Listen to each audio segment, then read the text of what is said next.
Amen. Turashima umwami wacu Yesu Kristo. Tunamshukuru Yesu Kristo. Uduhaye uyu mugoroba mwiza. Ametupea jioni nzuri. Wo kuba imbere y'Imana. Kwa mbele zake. No mu itorero ryayo. Na kwa kanisa lake. Imana ibikoze ihabwe icyubahiro. Mungu aliyefanya pewe sifa. Amen. Amen. Turashimira kubw'itorero rya Overcomers. Guru kanisa la Overcomers. Shimiye abashumba. Guru wa Bishop. Apostle. Turabashimiye kubwo kuturarika. Tunawashukuru kwa kutualika. Imana yo mu ijuru ibahe umugisha. Shimishijwe cyane no kuba hano ku bwanyu. Kandi muraberewe mwakomera amashyi. Na tena mnapendeza.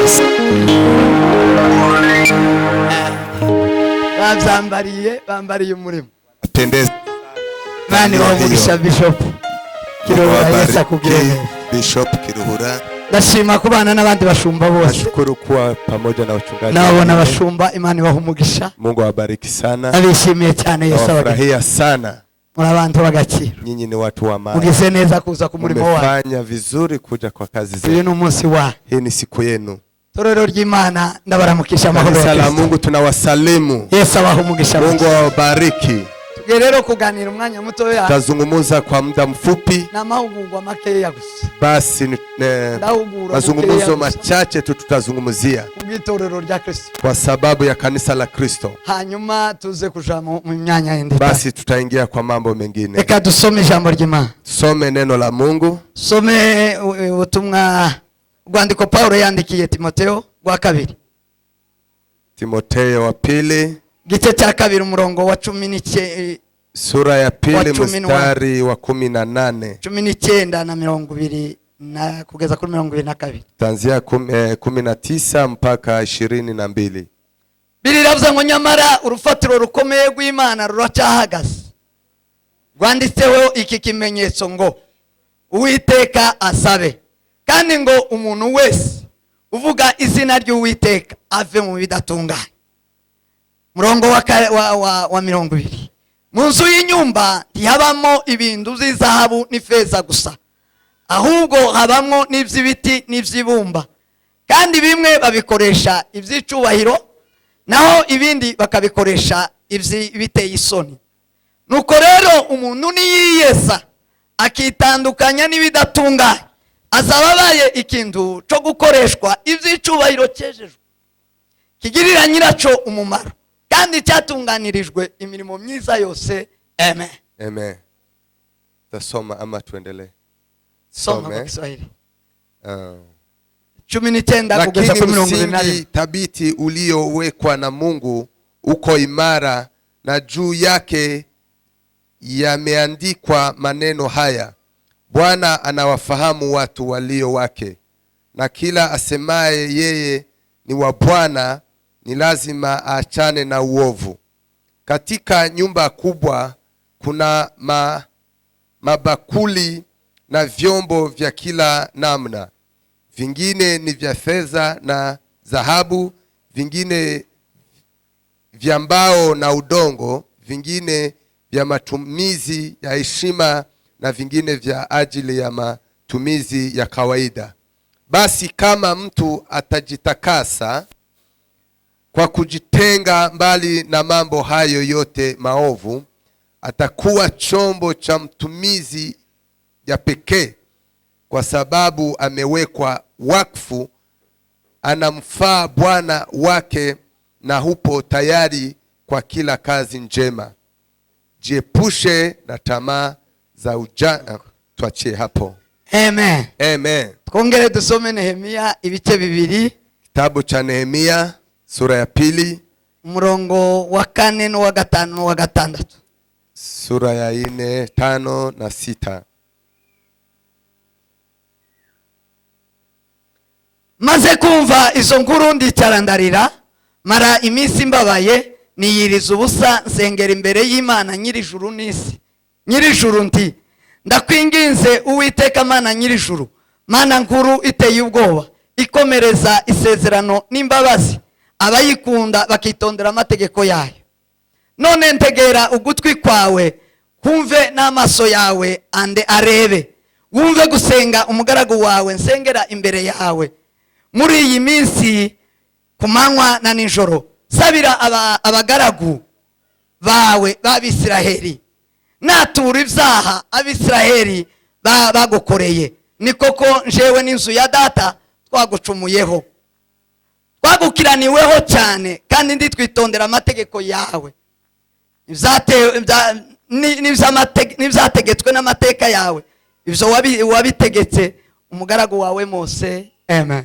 Niliposikia hayo nilikaa chini na kulia, nikaomboleza kwa siku kadhaa, nikafunga na kumwomba Mungu wa mbinguni nikisema, Mwenyezi Mungu, Mungu wa mbinguni, wewe Mungu aliye mkuu na wa kutisha, unalishika agano lako na unawafadhili wale wakupendao na kuzishika amri zako.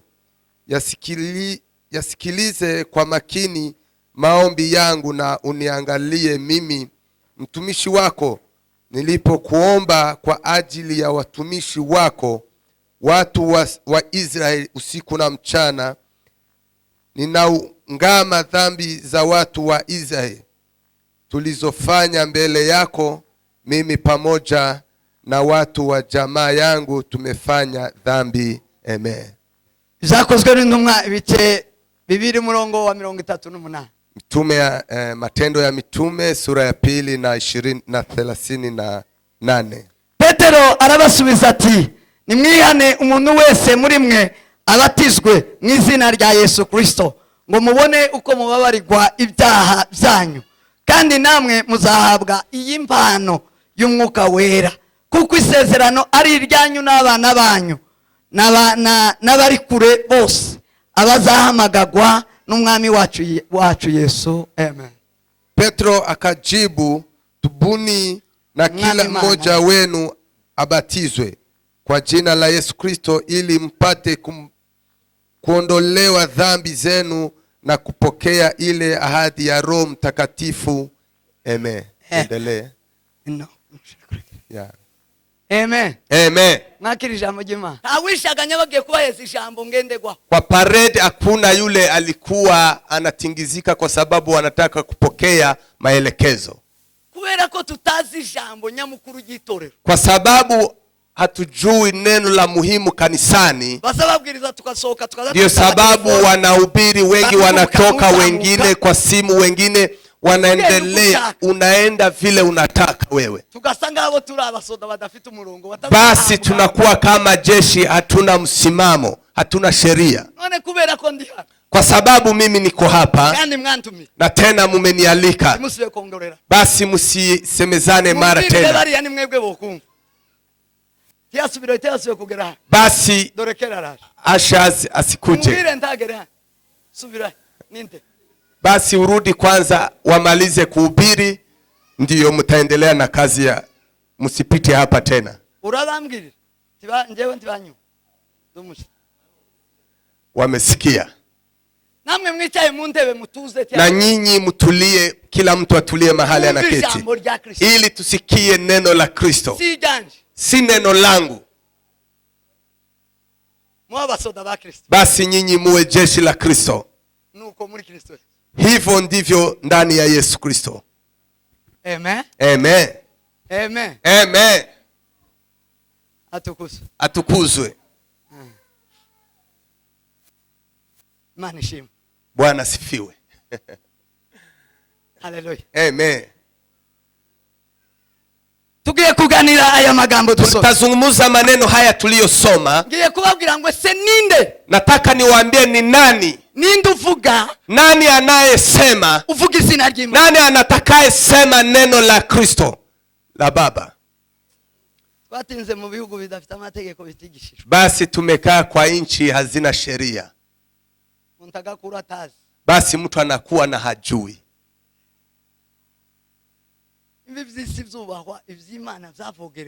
Kwa nini ya ulimwengu yanaheshimika lakini ya Mungu hawaheshimu? Basi mimi ni mgeni. Basi Bishop ndiye amenialika. Nagira ngo nganire namwe. nataka tuzungumuze na nyinyi. Ninde ugomba kuvuga izina ry'Imana? Ni nani anatakikana aseme neno la Mungu? Ninde? Ni nani wohagararira Imana? Nani anaweza kusimama kwa niaba ya Mungu? Mungu? Wewe huyo ni mtu gani? Ninde ushobora kuvuga izina Nani ry'Imana? anaweza kusema neno la Baba? Ni mtu aina gani? Nakaye kanwa? Ni kinywa gani? Nuruhe rurimi? Ni ulimi gani? Abateye ate? Yeye anakaa namna gani? Arameze ate? Yeye anakaa namna gani? Mtu anafanana namna gani? Anafanana namna gani? Anaweza kusema neno la Mungu? Ushobora kuvuga Imana? Nani anaweza kusema Mungu? Ni nani? Ni mtoto wa nani? Chongira ngo vuga. Hiyo ndio nataka nizungumze na nyinyi. Amen. Amen. Sema amen. Amen.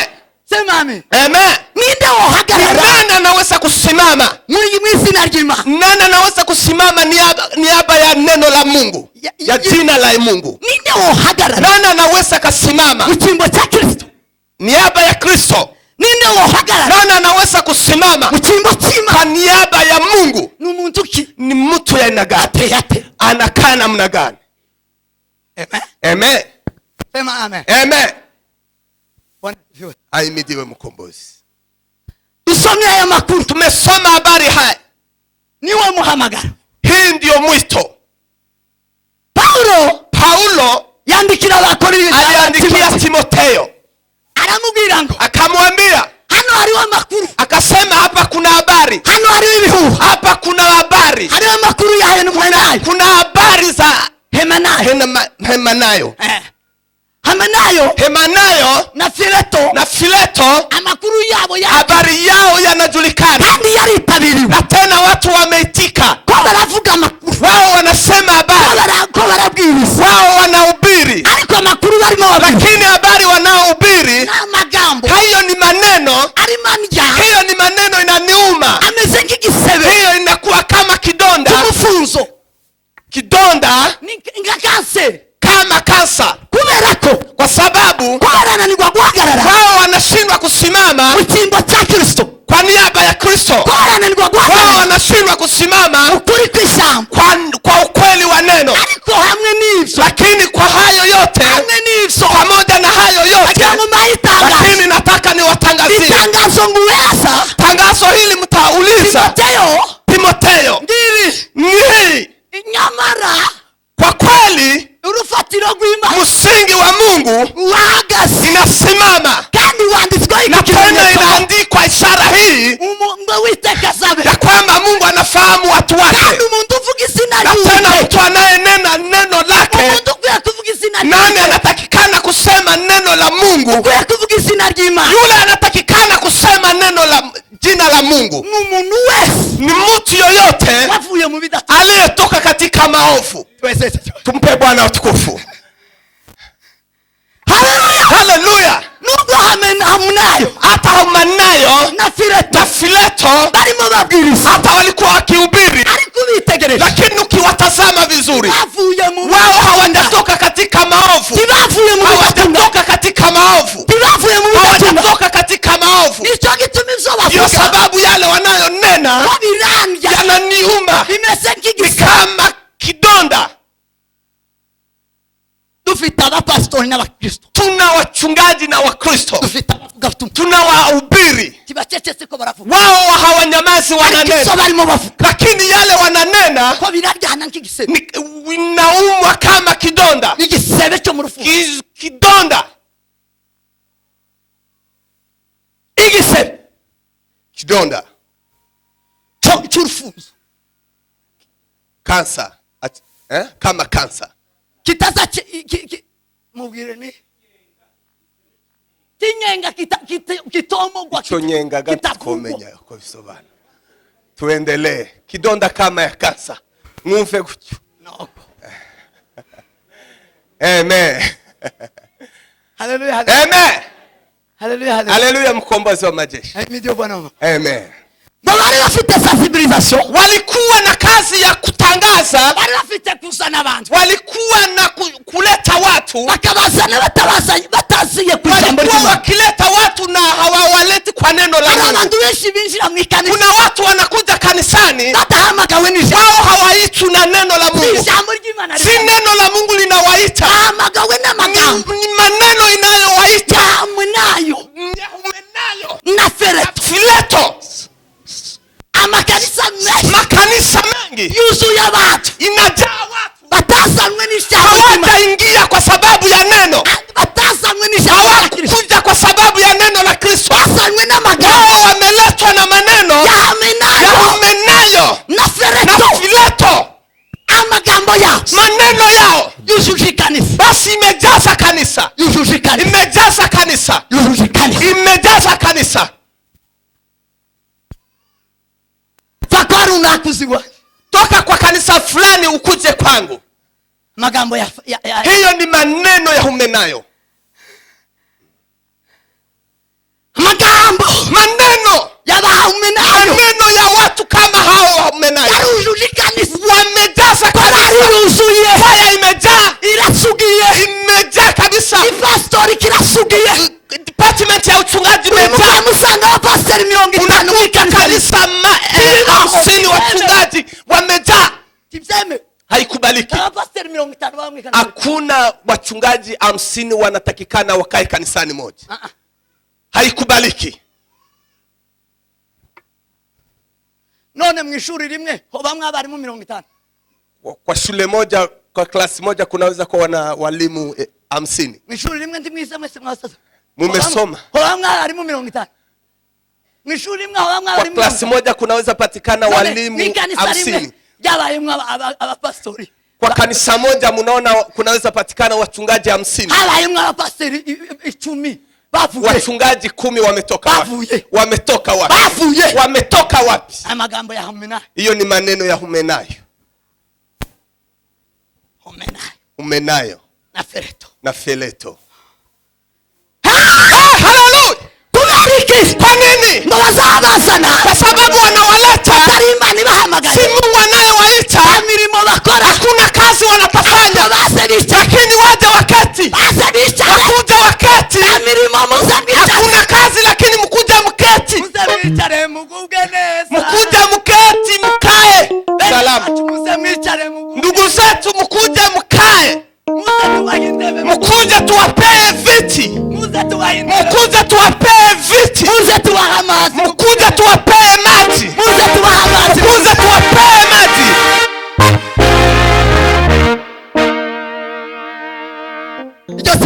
Hiyo si sauti ya Mungu. Hiyo si neno la Mungu. Hiyo si neno la Mungu linayowaita. Si neno linayowaita. Neno la Fileto na Humenayo. Hao ndio wamewaita.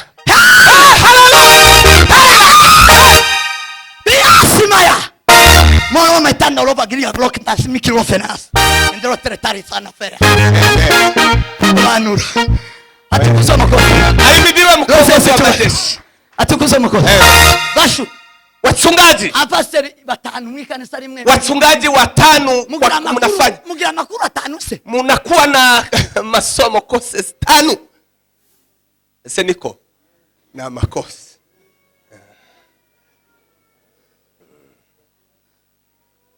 Kubaho ntagufite.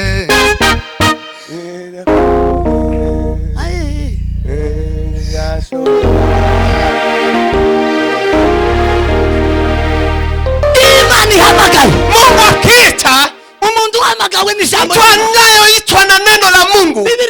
Biblia inasema umuntu wese waremwe n'Imana. Mtu aliyeumbwa na Mungu. Yaremwe n'Imana. Mungu amemuumba. Aliumbwa na Mungu na amemuumbia kazi nzuri. Waremwe turemewe imirimo. Sisi sote tumeumbiwa kazi nzuri muri Kristo Yesu. Ndani ya Yesu Kristo. Hanyuma baadaye Shetani akaja. Alishakuja araturiganya. Ila yake ikatupeleka mahali pengine. Akatupoteza. Basi tukatupa lengo letu. Tulipotupa kwa rehema ya Mungu. Mungu akatuma neno lake. Neno langu lenda liingie limshike Ngomesi. Imuiste Ngomesi. Ngomesi akikuja Mungu atampea kazi ndani ya Yesu Kristo. Akifika ndani ya Yesu Kristo ataketi starehe. Ndani ya Yesu hakuna starehe. Hapa hakuna starehe. bibiri kuna kazi tugomba gukora za kufanya. uwo ni wo wahamagawe Huyo ndio mtu ameitwa na abahamagawe na wale wameitwa na Humenayo na Fileto. no ibo bakaza Wao wakikuja badahawe umurimo, wao hawana kazi. Humenayo nta murimo, Humenayo hana kazi, Fileto nta murimo, Fileto hana kazi, Kirihura nta murimo, Kirihura hana kazi, Apostle hana kazi, Bishop hana kazi. ana kazi muhamagariya Una kazi mnawapea watu, uno hawa hawajili watu. sema Ahimidiwe. abandi bohamagara abantu ngo Hawa hawawezi kuita mtu. sema Amen. izina ryawe Witwa nde? Nyabirori mkaga papa mke wa Gapapa. Nyabirori tihamagawe na Apostle. Yeye Nyabirori hajaitwa na Apostle. Birori Kiruhura. Bishop Kiruhura tihamagaye Nyabirori, hajamuita Nyabirori. Si uguhamagaye, si yeye amekuita, kwa sababu hana kazi. Amen. Hana kazi. Kuna kazi unataka kumpea.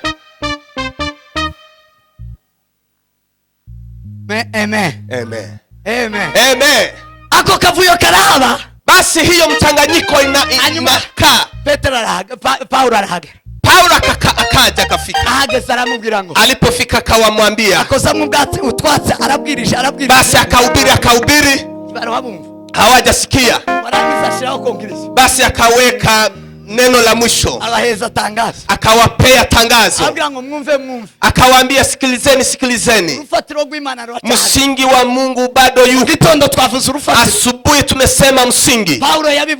Paulo amewaambia Wakorinto, nao ndani yao nao walikuwa na hisia. Walikuwa na hisia. Walikuwa na tabia mbili. Basi walikuwa na wivu. Basi walikuwa na matengano ama mazozano hivyo. Walikuwa na wivu pia na mazozano. Wao walikuwa wana mazozano. Basi hiyo mambo mawili ndio inaonyesha hisia ya kiwivu. Basi ndani yao walikuwa na matengano. Hawakuwa wanapenda kuwa pamoja. Hawakuwa wanataka kuwa pamoja. Kwa sababu walikuwa wakisikia habari za Humenayo. Basi walikuwa wakiwaambia kujeni kwetu. Basi Wakorinto nao hawakukuwa wanapendana wasaidiane. Basi nitaongea na nyinyi si kama watu wa kiroho. Nitawaongelesha kama watu wa kimwili. Kwa sababu nyinyi hamuisaidiane, hamuingiliane. Amen. Nyinyi mwenyewe hamushikani pamoja. Nyinyi mko na matengano, kugombana kwa kanisa. Kwa kanisa kuna matengano. Kanisa la Kristo wanataka wakuombee. Na tena wewe mgombane na Bishop Kiruhura. Basi mugawane vyombo. Moja peleke kabila yao, wengine kabila yao. Hapa hakuna mambo ya kabila, Banyabyinshi ama kabila. Basi hapa kuna Kristo. Hapa kuna kaa wa Kristo. Ahimidiwe mkombozi. Amen. Akawaambia. Akawaambia nyinyi, nataka niwaambie msingi. Kwa sababu gani mna uwivu? Mna matengano sana. Kwa sababu nyinyi hamko katika msingi moja. Nyinyi hamko katika msingi moja. Akawaambia msingi ni moja. Na tena imeweka tangu awali. Na hiyo msingi haitabadilika. Hiyo msingi ni Kristo. Ndiye msingi wa kanisa. Na tena ndiye anayeita. Yesu Kristo ndiye anayeita. Ndiye aliita kina Petro.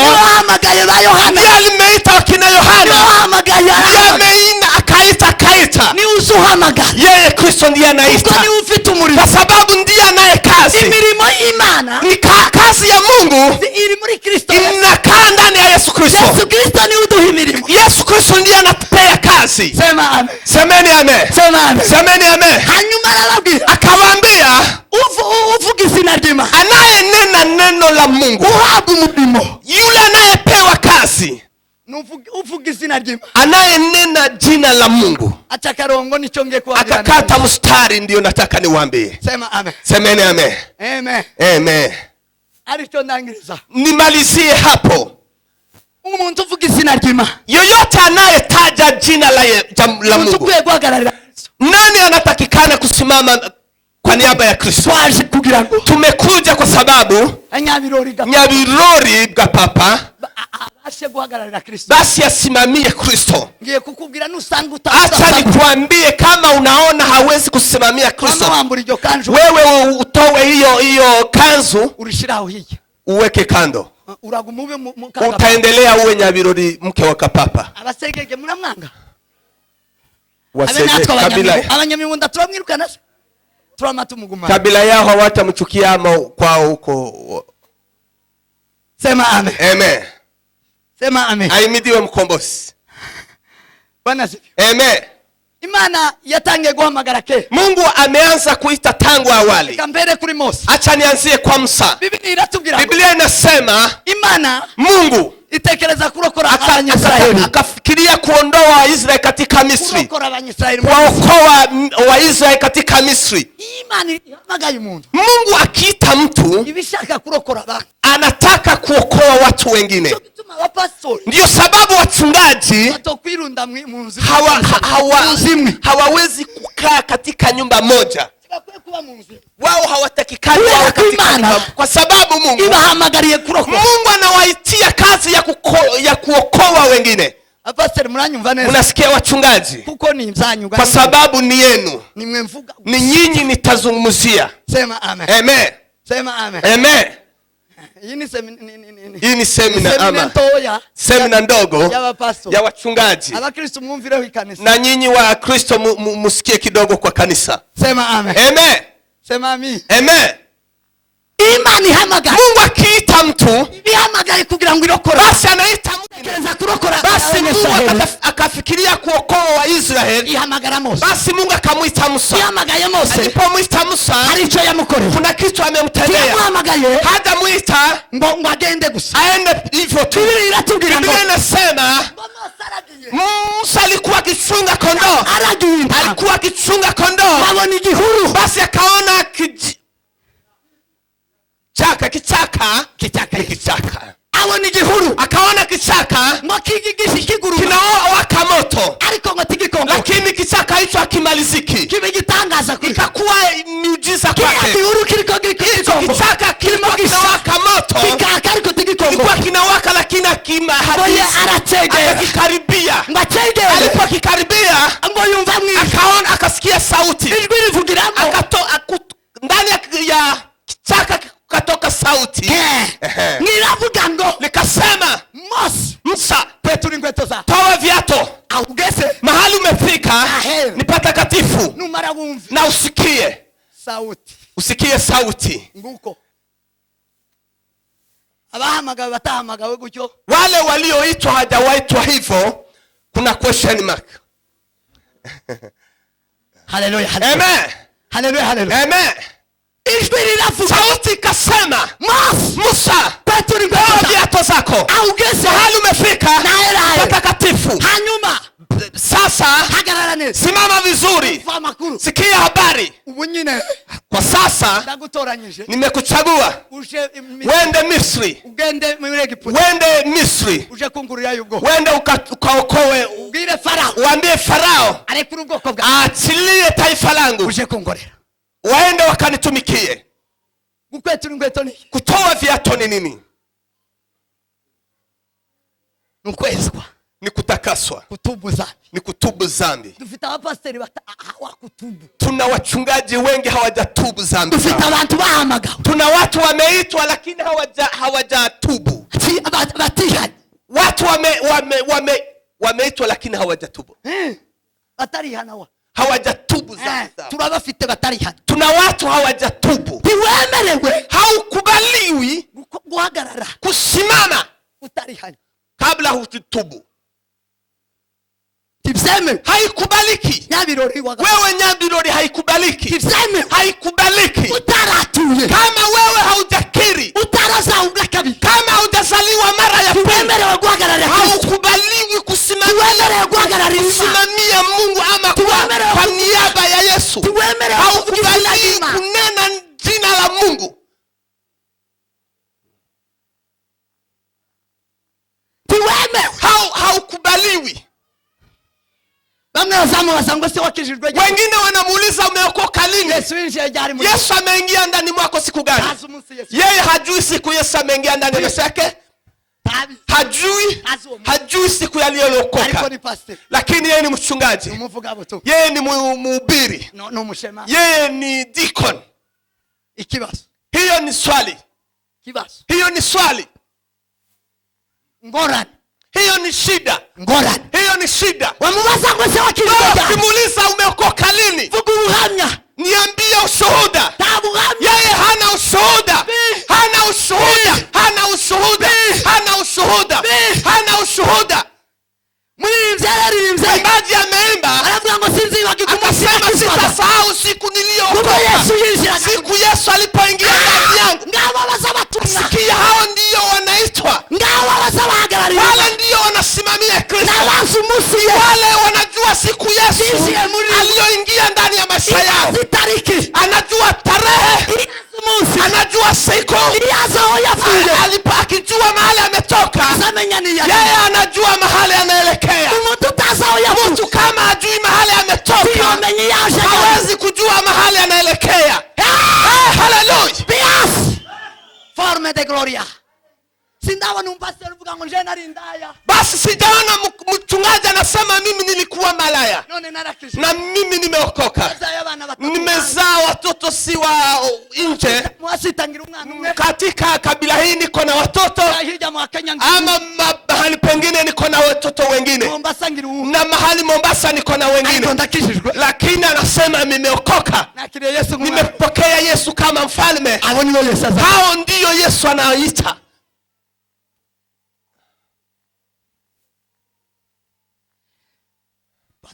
Haimidiwe mkombozi. Hallelujah. Amen. Nindukwe kuvuga izina ryawe. Nani anatakikana aseme jina la Mungu? Nani anaweza kusimamia kwa niaba ya Mungu? Ni yule ametubu dhambi zake zote. Mtu aliyetubu dhambi zake zote. Kama Nyabirori hajatubu dhambi zako zote, utoe vazi hilo. Simano uje guhagarara. Si Mungu unakuja kusimamia. Uje guhagarara Kiruhura. Unakuja kusimamia Bishop Kiruhura. Cyangwa bene wanyu. Ama kabila yenu. Arasegege nabo bagire pastor. Ama kabila yenu nao wakuwe na mchungaji.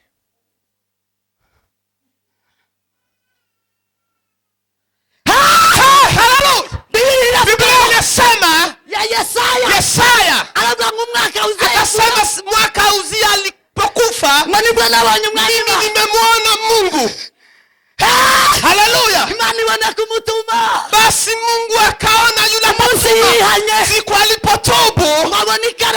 Basi akaona makaa inapita kwa kinywa chake. Basi kinywa chake basi akatakasa. Mungu akamwambia Nehemia. Yeremia, Mungu akamwambia Yeremia. Akamwambia Yeremia, mtoe mazuri kwa mabaya. Mtakuwa kinywa changu. Ndipo mtanisema. Ndipo mtanisema neno langu. Mungu anafurahia. Basi Mungu anasema kuna mtumishi. Ni yule anayetubu dhambi zote.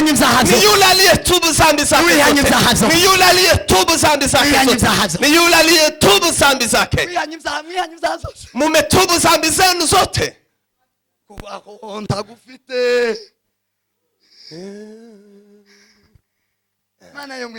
Mungu wa mbinguni anayesema jina la Mungu, si kila kinywa, si kila mtu akona kinywa. Unude. Kila mtu apewe kinywa ahabwe n'ururimi na apewe ulimi, ariko tuyemerewe kuvuga izina ry'Imana, lakini hakubaliwi kusema jina la Mungu, keretse isipokuwa abavuye mu bidatu, yeye ametoka katika maovu. n'abatandukanye, Ni watu wametengana na maovu, n'abantu bihanye ibyaha, watu wametubu dhambi zao. sema amen. Amen. Biblia izitubwira, Biblia inatuambia Paulo tuliyosema soma. Paulo ibyakozwe n'intumwa umurongo wa 9, mitume ya Matendo ya Mitume hapo sura ya 9 umurongo wa 9 na mstari wa 9, umurongo wa 9, mstari wa 9. Biblia iravuga ngo, Biblia inasema ngo Sauli ngo agiye i Damasco, Sauli alipoelekea Damasko afite mupanga wo kugenda, alikuwa na mpanga ya kuua wa Kristo, agenda yica gusa, alikuwa akienda kiua, agenda yica, alikuwa na kazi ya kuua. ngo Yesu akamuonekania, babona umuco muto, akaona nuru kwake, na nuru hiyo ikamwambia, kukasemekana sauti, akasikia sauti nawe mwambia, Sauli Sauli, kwa nini unanitesa? Sauli Sauli, kwa nini unanitesa? Sauli akasikia, alikuwa amelala chini na nguvu zinamwangusha chini. Kama hautashuka uanguke chini, kama unaenda hawezi kunena jina la Mungu, usovuga izina rya bene wawe, utasema jina la kabila wenu, usovuga izina ry'irikanisa, utasema jina la kanisa lenu Overcomers, ariko izina ry'Imana, lakini jina la Mungu hauwezi. Duturanye n'abantu bazavuga Yesu ariko batarivuze, basi tunakaa na watu wanasema jina la Yesu, lakini duturanye n'abantu bazababwiriza, tunakaa na watu wanaohubiri bakavuga Imana, wanasema Mungu ariko batayivuze, lakini ndani yao hawasemi Mungu. Biblia iravuga ngo, Biblia inasema Wafarisayo ari bazi kumuvuga, walikuwa wanajua kumsema Yesu. Akawaambia nyinyi mnapinga nguvu za Mungu, mnajua kumsema lakini mnampinga, ama mnampinga kwa matendo yenu, kwa yale matendo yenu, kwa matendo yenu ama hizo, kwa sababu hamjatubu. Kama mtu hajatubu, kama mtu hajatubu, hatakikani aseme jina la Mungu, yeye hakubaliwi. Hapo kuna hapo kuna hatari kubwa sana, hapo kuna hatari kubwa, kuna hatari kubwa, kuna hatari kubwa hapo. Jina la Yesu, jina la Yesu ni hatari, jina la Mungu. Ndio sababu wanashindwa kuomba, ndio sababu wachungaji hawaombei tena watu wagonjwa mapepo. Na tena Biblia inasema mtu akigondeka mpelekee wachungaji wampake mafuta, wamuombee walipomshika kwa kufa na mapepo aondoke. Kwa sababu gani? Ako na jina la Mungu, ako na jina la Mungu. Biblia inasema Yesu akawaambia wanafunzi, akawaambia, akasema nimechukua ufalme, nimechukua ufunguo. Akawaambia wanafunzi, pokeeni utware, pokeeni uwezo, mamlaka, pokeeni mamlaka, mfukuza mapepo, mfukuza mapepo katika jina langu na jina langu. Kwa sababu mmeokoka, nimewapea jina, nimewapea jina, fukuzeni mapepo. Wachungaji siku gani wamefukuza mapepo? Nyinyi wahubiri siku gani mmefukuza mapepo? Nyinyi wasemasi mmefukuza mapepo lini? Basi mnaweza kuwafukuza namna gani hamuna jina la Yesu? Na mapepo naweza kuwashika kuliko hiyo wakimbishi. Mkwe mnakimbia.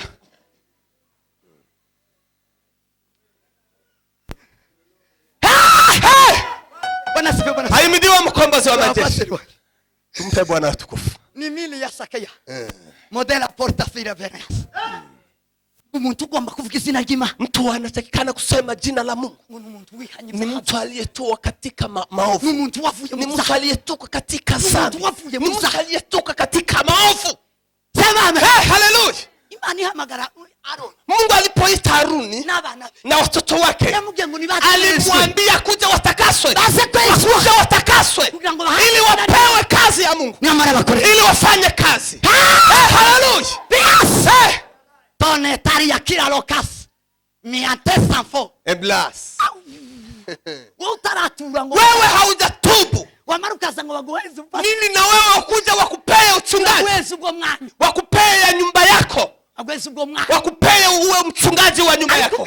Lakini wa jina la Yesu, ni yule anayesikia sauti la Mungu, ni yule anayesikia neno la Mungu. Ninamwambia wewe, wewe ni mwenye dhambi. Wewe ni mwenye dhambi.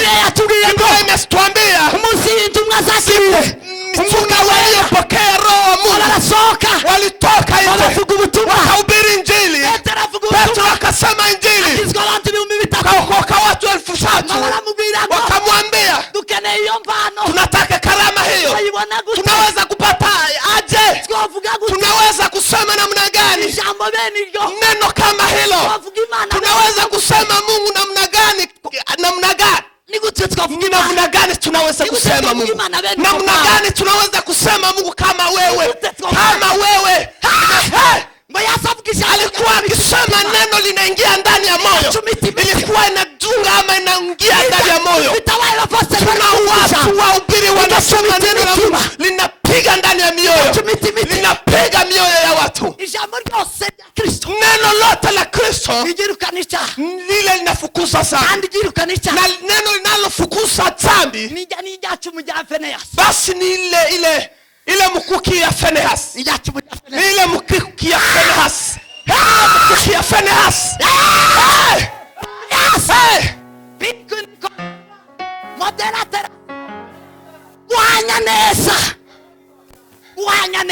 Hiyo mkuki vizuri kushika ndani ya mwili kabisa. Ila samehe. Lakini wengine tuna watu wameitwa na na wengine pakea. Akia pakea. Pakea visa. Yeye ni migration. Yeye ni migration. Nyinyi mmekuwa immigration lini? Nyinyi mmekuwa immigration lini? Nyinyi mmekuwa immigration lini? Mmeshindwa. Muri gucyo. Ngamara muko muratanga visa. Abo bazi haye bakagenda ni banga. Ni watu wangapi wamepeana visa wakaenda? Babaya mavisa abageni banga. Komaranga ko bavugaga ni bene wa. Mumeshindwa kuwanena. Hallelujah. Yes. Petro akawaambia. Petro akawaambia kugira ngo muone no ili mchukue karama hii ya Mungu. Ili muweze kupokea karama hii ya Mungu. Mtubuni dhambi zenu. Buni dhambi zenu. Buni dhambi zenu. Kupewa karama hii. Hii karama unataka kupewa ni kutubu dhambi. Nyinyi Mungu mnataka kusema karama hii ya Mungu mnataka kupewa, lazima mtubu. Nehemia aliyoitwa na Mungu tena. Biblia inasema wakamwambia habari za kwao. Wakamwambia Yerusalemu imevunjika ama imeanguka. Milango imeharibika. Basi kaburi za babu zetu zimevunjika ama basi akaketi chini. Akalia